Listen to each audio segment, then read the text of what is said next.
the resources needed for achieving the Viksit Bharat.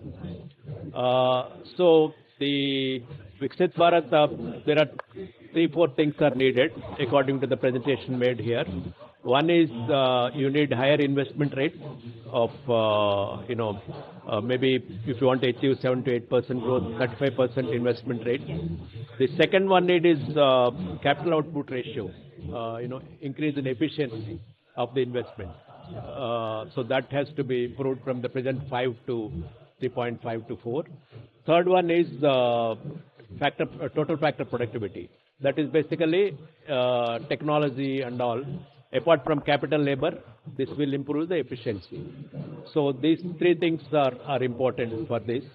So only thing is that I mentioned in my presentation is that now the geopolitical concerns are there. So India's response to this is Atmanirbharta. So we are focusing on, because many countries want to have their own production and manufacturing in their own countries. So India also, as Prime Minister mentioned, Atmanirbhar Bharat Swadeshi is important. We should produce competitive manufacturing, and also we should have the quality products which we can import as a world-class things, and others will invest in India. So all these reforms India has undertaken for the last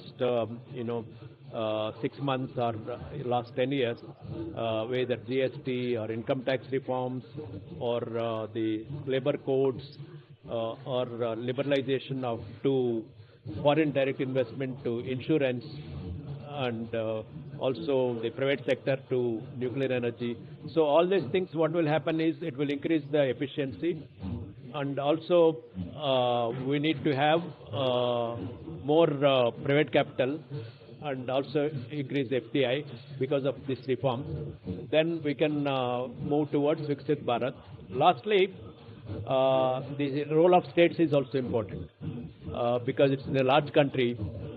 States also have to participate in these goals of Viksit Bharat, of achieving the developed status, because each state should have their own goals and should implement, should have implementing mechanism to achieve those goals. Yes. So, sir, in your thoughts, how India's macroeconomic indicators are performing currently?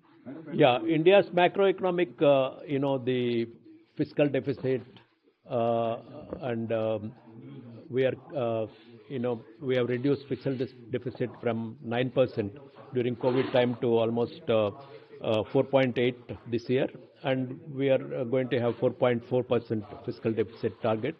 And also even the GDP, debt to GDP ratio, also we have reduced significantly. From now this year, it will be 56.1%. They are thinking of debt to GDP at the central level, and state and center together we have 80% debt to GDP, and which may come down to 76% by 2030. So our fiscal and then the debt to GDP and other macro stability we are achieving. But India's strength is there are 3-4 factors. Of course, political stability, macroeconomic stability, and also we have large economy, 1.4 billion. So why other countries want to invest in India and also import from India is because it has a large domestic economy. So that's why they want to come to India. Okay, my next question is GDP forecast for the year of 2026.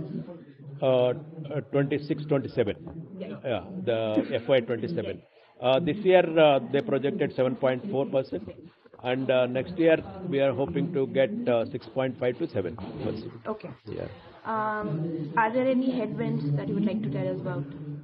Headwinds are mostly the global level, geopolitical level, and also tariffs, and also the multilateral institutions are not recognized. Those are the headwinds. But luckily, the global growth is still high because people are investing in AI-led development. And India-wise, I think domestic economy is doing very well. The private capital also is increasing. So from Indian side, I think mostly tailwinds. I think. Okay, my last question. Budget is part of the Viksit Bharat thing, and also as they mentioned, they will stick to the fiscal deficit thing, and also debt to GDP is the main indicator now, so they will stick to that.